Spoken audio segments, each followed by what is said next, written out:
Evangelho de Lucas, capítulo 24, a partir do versículo 36. Lucas 24, a partir do versículo 36. Enquanto estavam contando isso, quem estava contando foram aqueles dois discípulos que foram acompanhados por Jesus no caminho de Emaús. Estavam tristes, abatidos, porque não haviam compreendido o que tinha acontecido com a prisão, morte de Jesus. Estavam com dificuldade para crer na ressurreição. Quando o próprio Jesus se apresentou, foi com eles, e durante a caminhada, fez com que eles entendessem que tudo o que aconteceu tinha sido a realização de um plano de Deus. Eles estavam conversando com Jesus sem saber que era Jesus. Enquanto Jesus explicava as Escrituras, mostrando que as Escrituras tinham se cumprido, o coração deles, os corações se aqueceram. E quando reconheceram Jesus, ele desapareceu, então voltaram para Jerusalém, encontraram os apóstolos e outros discípulos reunidos e deram testemunho da experiência que eles tiveram no caminho de Emaús. Enquanto estavam contando isso, aqueles dois discípulos, Jesus apareceu de repente no meio deles e disse: "Que a paz esteja com vocês." Eles ficaram assustados e com muito medo e pensaram que estavam vendo um fantasma. Mas ele disse: "Por que vocês estão assustados? E por que há tantas dúvidas na cabeça de vocês? Olhem para as minhas mãos e para os meus pés e vejam que sou eu mesmo.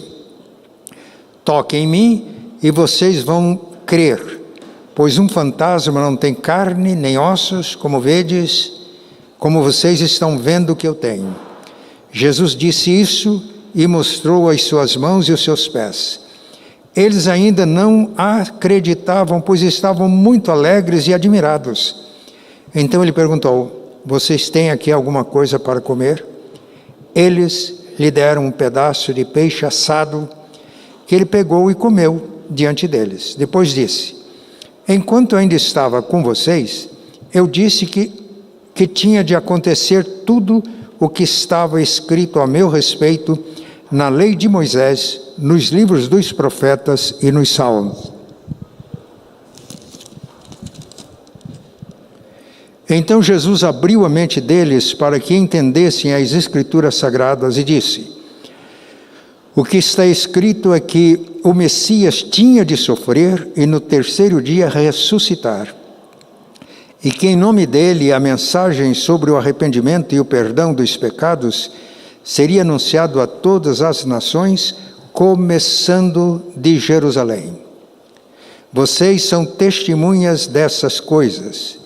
Eu lhes mandarei o que meu Pai prometeu, mas esperem aqui em Jerusalém até que o poder de cima venha sobre vocês." E agora, no livro de Atos, capítulo 1. Prezado Teófilo, Lucas está escrevendo, como fez com o primeiro evangelho, para o seu amigo Teófilo. No primeiro livro contei tudo o que Jesus fez e ensinou, desde o começo do seu trabalho até o dia em que ele foi levado para o céu. Antes de ir para o céu, ele deu ordens pelo poder do Espírito Santo aos homens que ele havia escolhido como apóstolos. Depois da sua morte, Jesus apareceu a eles de muitas maneiras durante 40 dias, provando sem deixar dúvida nenhuma que estava vivo. Os apóstolos viram Jesus e ele conversava com eles a respeito do reino de Deus. Um dia, quando estava com os apóstolos, Jesus deu esta ordem: "Fiquem em Jerusalém e esperem até que o Pai lhes dê o que prometeu, conforme eu disse a vocês. Pois, de fato, João batizou com água, mas daqui a poucos dias vocês serão batizados com o Espírito Santo." Certa vez, os apóstolos estavam reunidos com Jesus.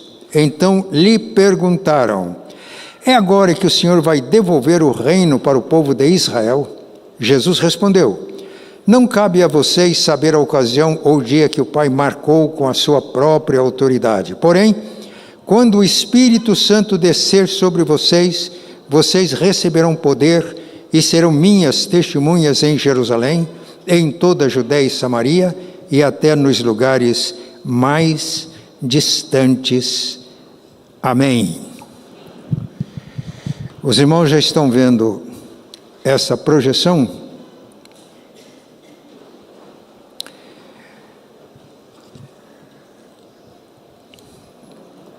Os discípulos de Jesus foram revestidos com o poder do alto para que fossem testemunhas dele a partir de Jerusalém, Samaria, Judéia e até os confins da terra. O nosso tema para este ano é crescimento em Cristo. Crescimento em Cristo. Esse tema não é apenas para a gente ouvir e pensar sempre que vamos crescer em Cristo. Ele é uma proposição para a nossa igreja neste ano. Na primeira mensagem nós terminamos dizendo que crescemos em Cristo em 3 dimensões. Crescemos qualitativamente, cultivando a nossa intimidade com Jesus, o nosso Senhor e Mestre, e fazendo discípulos de Jesus. Vimos que crescemos organicamente, quando somos as pedras vivas, que em Cristo, a pedra viva eleita, somos edificados casa espiritual, para sermos sacerdócio santo, a fim de oferecermos sacrifícios espirituais agradáveis a Deus por intermédio de Jesus. E vimos que crescemos quantitativamente quando cumprimos a ordem de fazer discípulos de Jesus desde onde estamos até aos confins da terra. Já fizemos uma mensagem sobre o crescimento qualitativo como discípulos de Jesus. Crescimento orgânico. Nós fazemos parte do corpo de Cristo. O corpo é um só, tem muitos membros. Cada membro tem a sua função. E quando cada membro exerce a sua função, todo o corpo se edifica, cresce de maneira saudável e cumpre os seus objetivos. O corpo é uma figura para ensinar que em Cristo nós somos uns, temos dons diferentes e dependemos uns dos outros para nós nos edificarmos como igreja do Senhor. Crescermos como discípulos de Jesus na intimidade com Ele, crescermos organicamente como corpo de Cristo é essencial para que o Senhor acrescente dia a dia os que vão sendo salvos, como nós vimos na última mensagem. Eu disse que eu pregaria algumas mensagens agora sobre o crescimento quantitativo. E o nosso texto-chave é esse que está sendo projetado, Atos 1:8. Mas vocês receberão poder ao descer sobre vocês o Espírito Santo, e serão minhas testemunhas tanto em Jerusalém, como em toda a Judéia e Samaria, e até os confins da terra. Olhe para esta projeção. Não temos apenas o templo, mas alguma coisa aqui do largo da ordem. Esta é a nossa Jerusalém, Londrina. Observe também que pessoas ali estão estudando a Bíblia. Há um discipulado, há uma comunicação do Evangelho, há um testemunho de Jesus. Ao descer sobre nós o Espírito Santo, somos revestidos com poder para dar testemunho de Jesus a partir de onde estamos, na nossa Londrina, na nossa casa, nos nossos relacionamentos e a partir daí alcançando até os confins da terra. Serão 4 mensagens.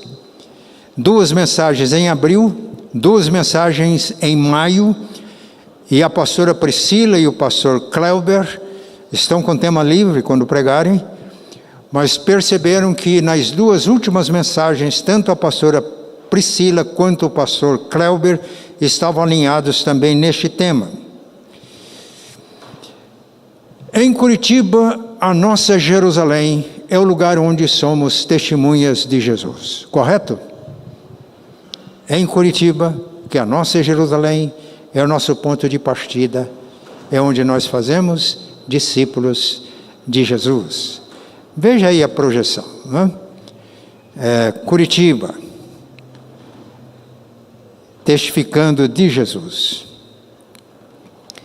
Em Curitiba, nossa Jerusalém é o lugar do encontro com Cristo vivo. O texto lido, Lucas 29, narra o encontro dos dois discípulos que iam de Jerusalém para Emaús, com os apóstolos e discípulos que estavam em Jerusalém.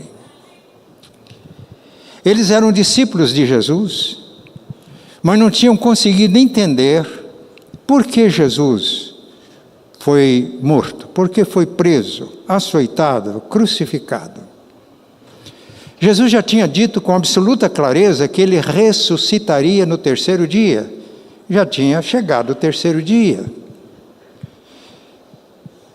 Algumas pessoas foram ao túmulo, não viram Jesus, mensagens de anjos, mas estava difícil para acreditar. Isso mostra, meus irmãos, que nem sempre é fácil a gente crer. Fé, eu não estou falando em crendice. Crer com base nas Escrituras. O que Jesus fez naquela caminhada? O que é que vocês estão conversando? Por que vocês estão tristes? E o texto diz que os dois pararam entristecidos. E Cleopas disse: você é peregrina em Jerusalém, falando isso para Jesus, e não sabe as coisas que aconteceram lá, você está desatualizado. Por que aconteceu?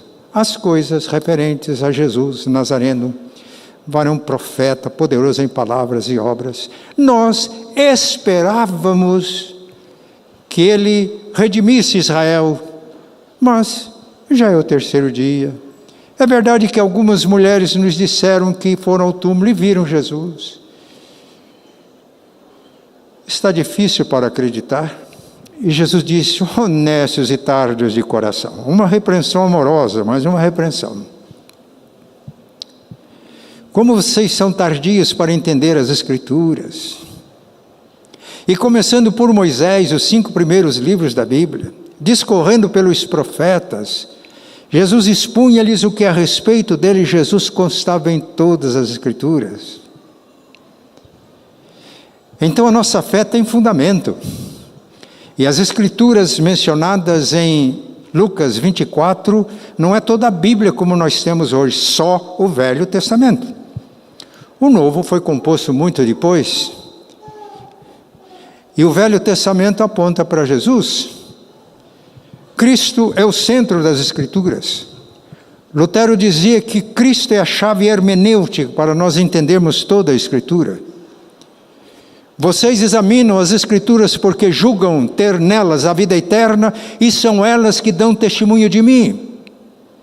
E Jesus falou para os judeus: se vocês de fato crescem em Moisés, vocês creriam em mim, porque ele escreveu a meu respeito.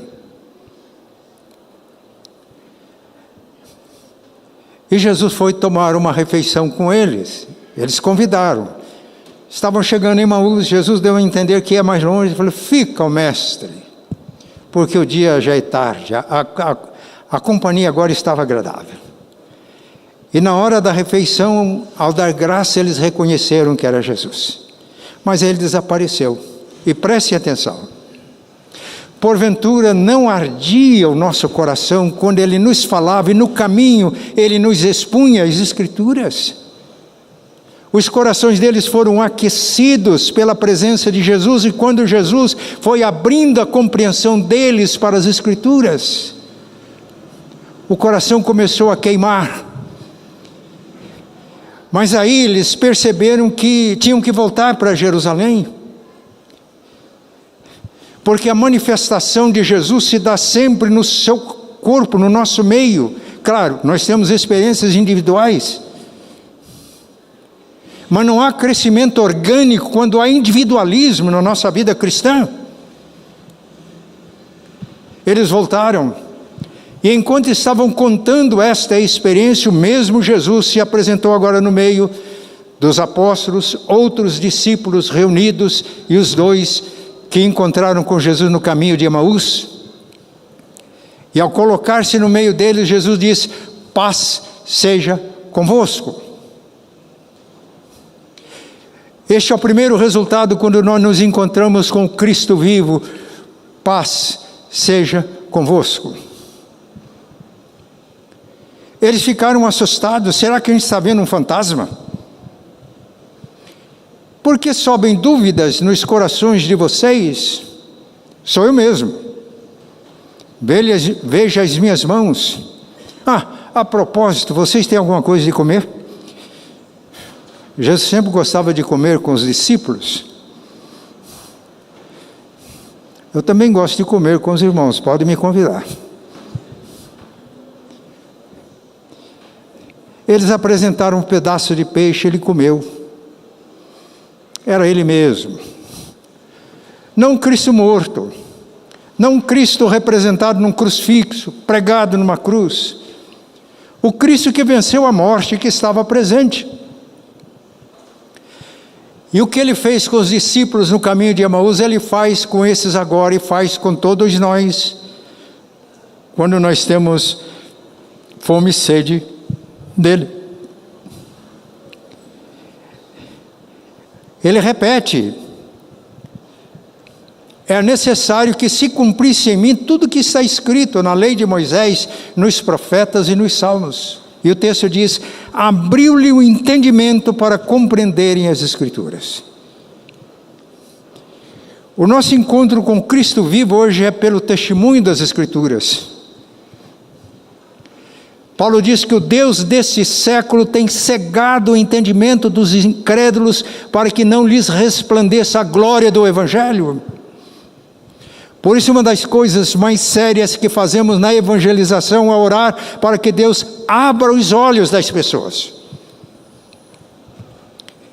E para que ao ler a Bíblia não fique apenas com a letra da Bíblia, porque Paulo diz: a letra mata, mas o Espírito vivifica. E quando o Senhor abre a nossa compreensão para as Escrituras, o testemunho de Jesus, na Bíblia toda, de Gênesis a Apocalipse, brilha. E aí passamos a entender as coisas, o sentido da vida, e o nosso coração começa a arder. O encontro com Cristo vivo.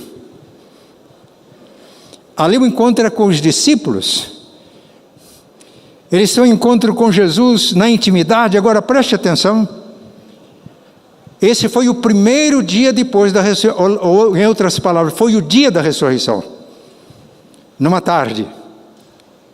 João capítulo 20 narra o mesmo acontecimento de uma perspectiva diferente. E o texto diz que os discípulos estavam numa casa com as portas fechadas com medo dos judeus. Quando Jesus se apresentou e disse: paz seja convosco. E João 20 diz mais: e os discípulos se alegraram vendo o Senhor. Quando os nossos olhos se abrem para Jesus, a alegria no coração, a vibração. E Jesus não apenas diz: paz seja convosco, mas Jesus disse: recebam o Espírito Santo. E disse mais: assim como o Pai me enviou, eu também envio vocês. E no texto de Lucas 24 está escrito que esta mensagem da morte e ressurreição de Jesus deve ser contada a todas as nações. E vocês são testemunhas dessas coisas. E todos os que creem no testemunho apostólico e têm seu entendimento iluminado pelo Espírito Santo e conhecem a Jesus, torna-se uma testemunha de Jesus. Porque não vai apenas falar de doutrinas a respeito de Cristo, de informações, vai dar um testemunho pessoal. Quando Pedro e João foram proibidos de falar em nome de Jesus, eles disseram: nós não podemos deixar de falar do que vimos e ouvimos. Vocês são testemunhas dessas coisas. Esse testemunho tem que ser dado a partir de Jerusalém, ir até os confins da terra. O encontro com Cristo vivo. O que é a igreja? Eu tive que fazer uma pesquisa nesse sentido, eu quis saber o que Calvino dizia sobre a igreja. Ele é, para mim, um pai na fé. Eu fui lendo as coisas que ele escreveu sobre a igreja. Quais são as marcas da igreja? Ele diz, bem, para nós entendermos, temos que entender as palavras de nosso Senhor Jesus Cristo. Porque onde estiverem 2 ou 3 reunidos em meu nome, eu estou no meio deles. Isso é a igreja, tão simples. Eu estou no meio deles, a presença do Cristo vivo. Se nós temos uma reunião com 100 pessoas, 200, 500, Ele está no meio, ali está a igreja. Se Ele não está no meio, se nós estamos distraídos, a nossa intenção são outras coisas, deixa de ser igreja. Mas se nós estivermos reunidos numa casa, 2 ou 3 em nome de Jesus, Ele está presente. Por isso que eu sempre digo que a visão que temos da igreja funcionando como comunidade do reino de Deus numa cidade, em comunidades de base, é porque grupos pequenos, células, são igreja quando Jesus está presente. Quando está presente os dons do Espírito Santo, que é o poder de Jesus se manifesta. Quando está presente o propósito de Jesus, que é esses grupos, a igreja alcançar o mundo. Se essas 3 coisas não estiverem presentes, a presença viva de Jesus, o poder de Jesus manifesta nos dons do Espírito, e o propósito de Jesus acompanhando, seja uma célula tocando, alcançando o mundo, nós temos que questionar a nossa identidade. Mas a mensagem da manhã é essa. Todos nós podemos nos encontrar com Cristo vivo. Eu fui criado na zona rural. Não tinha oportunidade de participar dos cultos dominicais no templo, na maior parte das vezes. Era em casa. Todos os dias, líamos a Bíblia e orávamos. Trabalhava na roça e à sombra de uma árvore, de um cafezal. No momento de descanso, sempre o meu pai conversava com a gente. Eu sei até hoje esboço de mensagens de pastores que ficaram famosos na igreja, ouvindo meu pai ministrando para nós. E ali estava Jesus. Ali estava a igreja. O encontro com o Cristo vivo. Mas esse texto nos deixa uma outra mensagem. Em Curitiba, nossa Jerusalém é o lugar do encontro com Cristo vivo. Mas em Curitiba, nossa Jerusalém, é o lugar de revestimento com o poder do alto, para que possamos dar testemunho de Jesus. Olha a figura. Está em Curitiba, o nosso templo, e um sinal, uma figura de Pentecostes. Jesus deu esta instrução. Eles se encontraram com Jesus. Os discípulos no caminho de Emaús ficaram com os corações aquecidos. Voltam para Jerusalém, estão agora com os apóstolos, outros discípulos. Eles também experimentam a presença do Cristo vivo. Mas Jesus deu esta instrução: permaneçam em Jerusalém, até que do alto vocês sejam revestidos com o poder do alto. E no livro de Atos que lemos, Lucas disse que depois da ressurreição de Jesus, ele se apresentou vivo com muitas infalíveis provas, conversando com os apóstolos e outros discípulos a respeito do reino de Deus. E nessa época ele deu esta ordem: vocês ouviram a promessa que eu disse, veio do Pai. Então permaneçam na cidade até que do alto vocês sejam revestidos com poder. Porque João, na verdade, batizou com água, mas vocês serão batizados com o Espírito Santo, não muito depois desses dias. E Jesus ascendeu ao céu. Da Páscoa ao Pentecostes são 50 dias. E eles permaneceram em Jerusalém mais 10 dias. E se continuarmos lendo Atos, eles se reúnem no cenáculo. Cenáculo não era um templo, não era o templo de Jerusalém, nem uma sinagoga. Era um cômodo de uma casa. A tradição entende que era a casa de Maria, mãe de João Marcos. Parece que ela tinha uma casa ampla e um lugar espaçoso, o cenáculo. E lá eles estavam reunidos. Os 12, Maria, mãe de Jesus, os irmãos de Jesus, tinham crido nele e permaneceram. Os discípulos ficaram todos entusiasmados quando Jesus disse: vocês serão batizados com o Espírito Santo não muito depois desses dias. Por certo, eles se lembraram da profecia de Joel, tempos messiânicos, e fizeram a pergunta: é nesse tempo que o Senhor vai restaurar o reino a Israel? Restaurar o reino a Israel. É nesse tempo que o Senhor vai fazer com que nós, igreja, nos tornemos um reino no mundo? Não, Jesus tinha dito, durante 40 dias, tinha falado a respeito do reino de Deus, o reino eterno. Quando Pilatos perguntou para Jesus: você é rei? Ele falou: meu reino não é deste mundo. Se o meu reino fosse deste mundo, um reino material, um trono em Jerusalém, os meus anjos lutariam por mim agora, ninguém poderia botar em mim. Mas o meu reino não é deste mundo. Nós somos testemunhas de Jesus. E com a ressurreição ele foi exaltado. E ele mesmo disse: toda a autoridade me foi dada no céu e na terra. Portanto, ele dá ordem. E se somos discípulos, obedecemos a ordem. Mas Paulo, escrevendo aos Coríntios, diz: é necessário que ele reine até que tenha posto todos os inimigos debaixo dos seus pés. Jesus reina. Nós somos discípulos dele, ele é Senhor e Mestre. Quando obedecemos a Jesus, a autoridade dele se efetiva, acontece. E o reino vai se espalhando. Mas quando ele tiver colocado todos os inimigos debaixo de seus pés, ele devolverá ao Pai, para que Deus Pai seja tudo em todos. Este é o reino que foi o tema das mensagens de Jesus.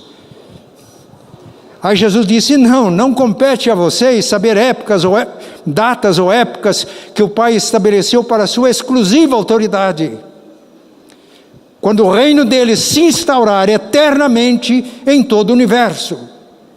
Mas vocês vão receber poder ao descer sobre vocês o Espírito Santo, e vocês vão ser minhas testemunhas, tanto em Jerusalém, como em toda a Judeia e Samaria, e até os confins da terra. Eu dou aula de escatologia assim. Preparei um curso sobre o Apocalipse. Fiquei surpreso quando tivemos diversas classes, com uma boa frequência. E quando um sínodo resolveu fazer 4 encontros para que eu ministrasse Apocalipse. Foram 4 encontros, cerca de 300 pessoas. No entanto, quando eu ministro Apocalipse, eu tenho sempre em mente a advertência de Jesus: não compete a vocês estabelecer épocas, datas que o Pai reservou para a sua exclusiva autoridade, mas vocês recebem poder do alto para que sejam minhas testemunhas em Jerusalém, Judeia, Samaria e até os confins da terra. Portanto, não devemos perder tempo com especulações escatológicas. A nossa missão é dar testemunho de Jesus. É um trabalho urgente. O nosso futuro está nas mãos dele. O que é necessário saber, ele revela. Ir além disso é uma pretensão humana. É uma expectativa escatológica que às vezes nos afasta da realidade do presente e do nosso compromisso em sermos testemunhas de Jesus. Revestimento do poder do alto. Isso aconteceu 10 dias depois da ascensão, o Pentecoste, e o Espírito Santo foi derramado. Todos os que estavam reunidos, cerca de 120 pessoas, sobre todos, e cada um deles foram vistas línguas como de fogo, e eles ficaram cheios do Espírito Santo. Isso nos leva à última parte da nossa mensagem. Em Curitiba, nossa Jerusalém é o lugar de portas abertas para sair do cenáculo, onde eles estavam reunidos, para sair deste templo. Portas abertas também das casas para entrar, e de espaços para entrar. O Pentecoste abre as portas. O poder do Espírito Santo abre as portas. Quando Jesus se colocou no meio deles, eles estavam numa casa com as portas fechadas, com medo dos judeus. Isso parece ser uma figura da igreja hoje. Nós nos encerramos nos nossos espaços, nas nossas casas, lugar da nossa privacidade. Eu não nego isso. Os templos, às vezes, e as reuniões do templo, às vezes, ficam parecendo clubes fechados.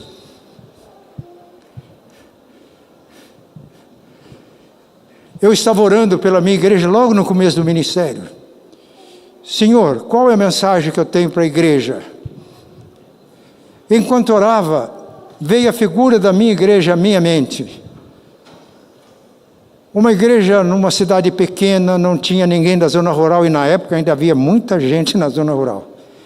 Não havia nenhum negro na minha igreja. E eu levei um susto. Falei, Senhor, será que a gente tem preconceitos? Falei, me dá uma mensagem. E na hora me veio o texto. A minha casa será chamada casa de oração para todos os povos, para todas as raças, para todas as etnias, para pessoas de toda a condição econômica, social. A minha casa será chamada casa de oração para todos os povos. Eu disse, Senhor, parece que a minha igreja parece um ninho de presbiteriano independente. Um ninho até gostoso, aconchegante. Eu entreguei uma mensagem um tanto quanto incisiva para a igreja. E Deus começou a fazer algumas coisas extraordinárias. No domingo seguinte, eu ia chegando ao templo e 2 pessoas que eram da zona rural, negras, estavam chegando para a igreja. O meu coração ficou feliz, eu fiquei alegre. Já está começando. A porta está se abrindo para ir e abrindo para receber. Sinal da presença e ação do Espírito Santo. Eu disse, sejam bem-vindos. De onde vocês vêm? Falou, nós moramos entre essa e aquela cidade. Domingo nós viemos do Espírito Santo. Lá ouvimos o Evangelho e nos interessamos em saber mais. Domingo passado nós fomos numa igreja na outra cidade. Eu não vou dizer o nome, né? Eles moravam entre 2 cidades. Nós fomos uma igreja, entramos, saímos e... Quando a igreja é clube, é assim mesmo que funciona. Todo mundo se conhece muito bem, abraça, conversa. Mas a porta do clube está meio fechadinha. O clube está meio fechado. Eu disse, venham. Levei para a escola. Marquei com alguns irmãos da igreja e fomos lá naquela zona rural, visitar aqueles irmãos. A porta da igreja começou a abrir. E portas de casas começaram a se abrir. Fizeram uma reunião, aqueles 2 se converteram. E foi convertendo gente lá naquela água. No norte do Paraná fala, é água, né? Água do boi mouro, água da cobra, água do cedro. Então eles moravam numa região que é chamada água, não me lembro de quê, e converteram. Aí um dia fui com um presbítero visitar, e aí reuniu todos convertidos. Todos eles negros, todos eles da zona rural. E quando oramos, havia tanto fervor na oração daqueles irmãos, eu saí para o terreiro, né? Uma casa do sítio, e o presbítero olhou para mim e disse, pastor, eu estou preocupado. Eu falei, qual é a sua preocupação, irmão? Igreja para essa gente. Eu senti aqui uma realidade, senti aqui um calor. Olhei para ele e falei, eu sou pastor da igreja, o senhor é presbítero, é um desafio para nós 2. Mas agora eu vou dizer uma coisa triste. Aqueles irmãos eram tão entusiasmados que a escola dominical, na época tinha escola dominical, começava às 9 horas, 8h30 já estava esperando o templo abrir. E eu cheguei um pouco antes, lá estava, conversei com ele, de repente o templo abriu e eles entraram. E uma pessoa da igreja disse alguma coisa, eu acho que ela disse de propósito para eu ouvir. De salto alto, por favor, não estou dizendo que salto alto é errado, eu vou apenas aqui. Nariz empinado.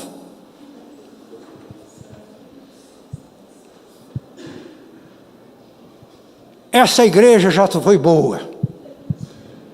Agora ela está com um cheirinho esquisito.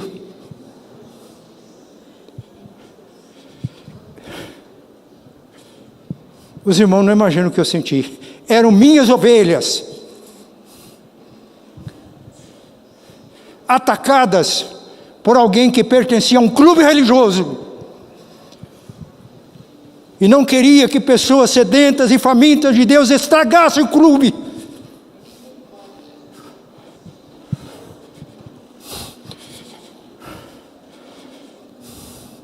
Quando somos revestidos com o poder do alto, as portas da nossa igreja se abrem.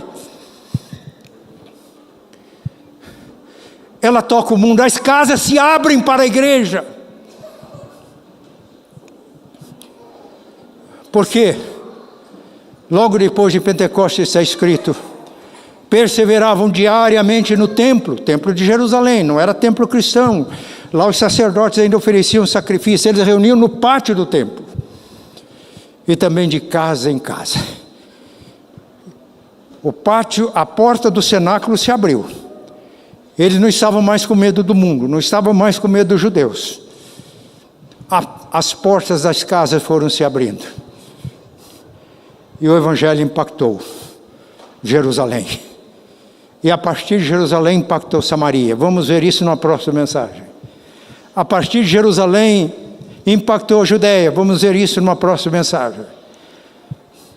E a partir de Jerusalém impactaram até os confins da terra.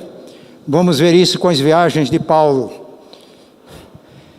E em 2019, um ano antes de vir para cá, eu fui para a Albânia, enviado pela primeira igreja de Londrina, visitar a Nájua, e ministrei para a segunda igreja que ela tinha plantado na Albânia. Fiquei ministrando uma semana inteira à noite para a liderança daquela igreja que já tem missionários.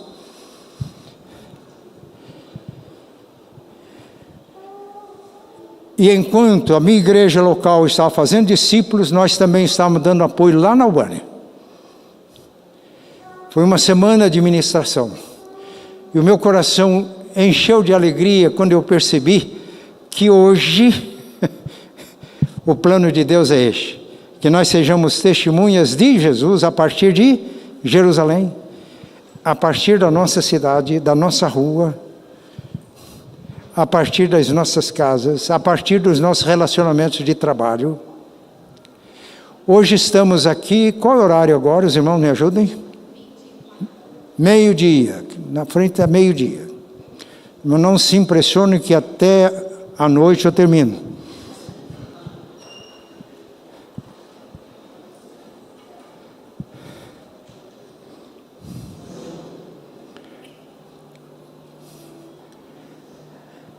Eu estava na Albânia, eu estava às margens do mar Adriático, e eu me lembrei que Paulo evangelizou aquela região.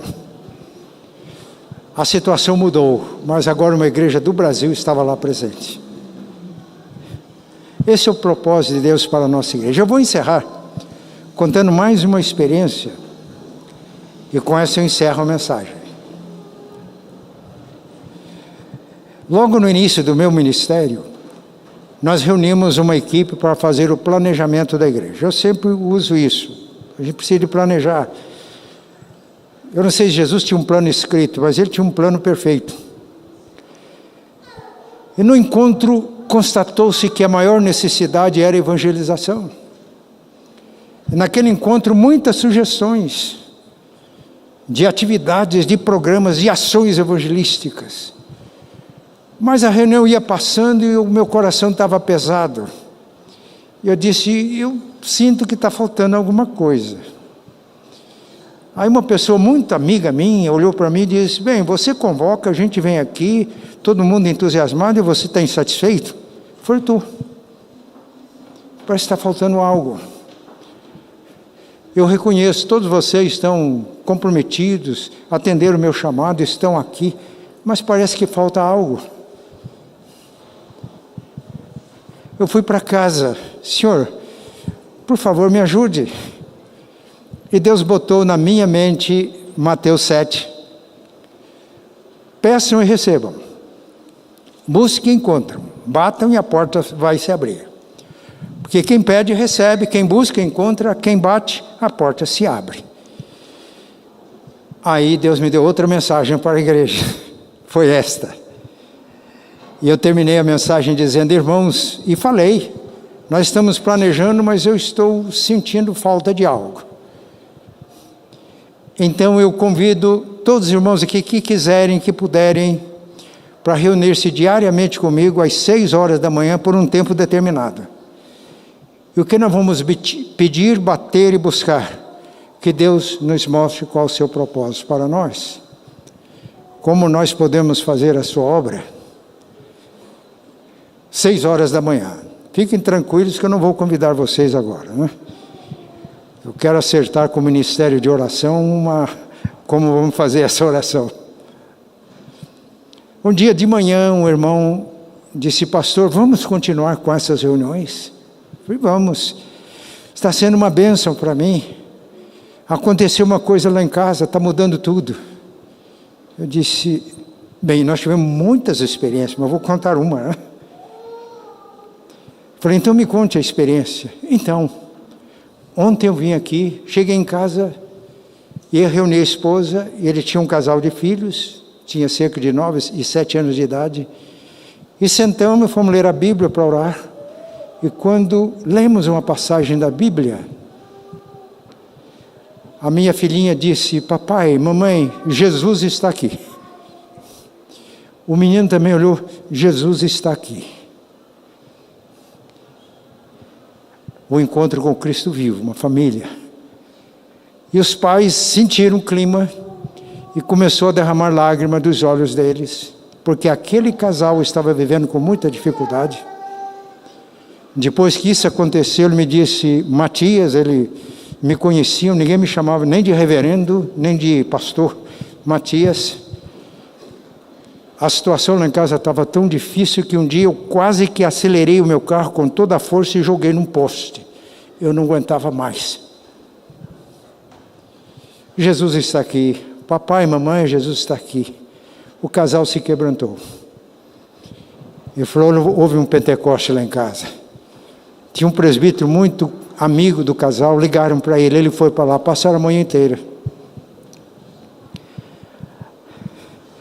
Aquele irmão nunca pregou, ele não tinha dom para isso. Mas a partir dali ele começou a dar testemunho para os seus companheiros de negócio, ele era um homem de negócio. Ele tinha uma propriedade numa cidade pequena, vizinha, ele começou conseguiu reunir funcionários dele para um culto, levando gente para pregar, e ele não sabia pregar, não tinha esse dom. Ele era muito bem aquinhoado financeiramente, não era dizimista. Com essa experiência, sem que ninguém falasse, sem que ninguém citasse Malaquias 3, 9 e 10, ele tornou-se dizimista. E Deus tinha dado uma bênção tão grande para ele que ele deu o dízimo de tudo aquilo. E naquela cidade onde ele estava levando gente para pregar, surgiu uma congregação, logo um terreno, o dízimo daquele irmão, que não era antes, deu para construir um pequeno templo. A partir de um encontro com Cristo vivo, o poder do Espírito Santo, o testemunho de Jesus foi natural. Natural. Natural. Crescimento em Cristo. Crescimento em qualidade, o encontro com Cristo vivo e nos tornarmos realmente discípulos dele e fazendo discípulos dele. Crescimento orgânico, quando todos nós recebemos o dom do Espírito, como aconteceu em Jerusalém, e todos se tornam testemunhas de Jesus. Crescimento qualitativo, quando o Espírito é derramado e temos experiência, as portas do nosso templo se abrem, não só para acolher, por exemplo, eu estava dizendo, me esqueci, agora meio-dia, amanhã onde vocês estarão ao meio-dia?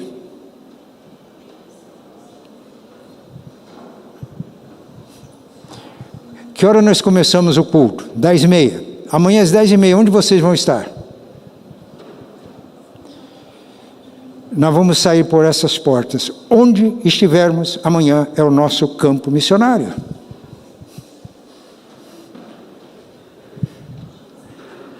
Eu fui visitar o diretor-presidente de uma empresa e eu fui levado até a presença dele pela secretária que era minha ovelha. E quando ela falou, aqui está o pastor, horário marcado, eu disse, fica aqui, filha. Ela ficou e ele disse para mim, pastor, se todos os meus funcionários fossem igual a essa menina, ele sabia que era minha ovelha, a minha empresa seria totalmente diferente. Ele falou, filha, você tem toda a liberdade aqui, não só com a sua vida, mas com as suas palavras, dá testemunho. Os irmãos não imaginam a alegria que eu saí daquela empresa. É assim que Deus quer, com todos nós. Que Deus nos ajude. Vamos ficar de pé?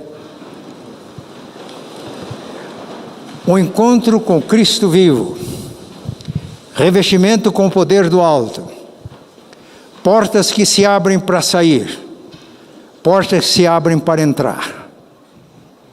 Igreja que vai se tornando realmente o corpo de Cristo. Não nos acomodamos, não nos conformamos com a igreja tipo clube, fechadinho, só para os sócios. A minha casa será chamada casa de oração para todos os povos. Que as nossas portas se abram para acolher. Se abra para a nossa saída, que as portas das casas se abram. E que o Senhor possa fazer uma coisa nova. Vamos orar? Pai, nós te agradecemos porque o que aconteceu no dia de Pentecoste deve continuar até a volta de Jesus. Foi um movimento. E, ó Deus, nós pedimos que Tu nos concedas a graça de fazermos parte deste movimento. Livra-nos, ó Pai, de sermos uma igreja tipo monumento, que vai se desgastando à medida que o tempo se passa. Mas que Teu Espírito nos visite com poder, para que sejamos movimento Teu, movimento do Espírito Santo. Que as nossas portas se abram para sair e alcançar o mundo, se abram para acolher.